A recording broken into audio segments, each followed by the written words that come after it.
Harvard, MIT, Princeton, Berkeley, Caltech, Chicago. A big difference with those other programs, though, is that we're small. A typical incoming PhD class is just 5 to 8 students. And our 3 master's programs in economics, in finance, and in economics and finance combined are of similar size. So that means that right from the bat, you'll get to know our faculty and work with them closely, rather than just being an anonymous face in a huge incoming graduate class. Part of the secret for our success is that we specialize.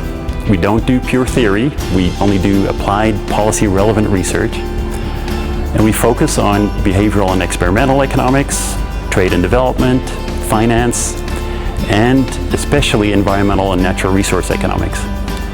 Over half of our faculty, 11 the last time I counted, specialize in what we call ENR, which includes energy economics. So if you're interested in researching real-world problems in any of those areas, you should definitely check us out. The other part of our secret is that we're a happy and relaxed department.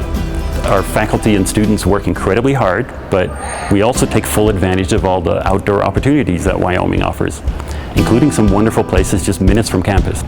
There's not many places where you can work on your econometrics homework in the morning and then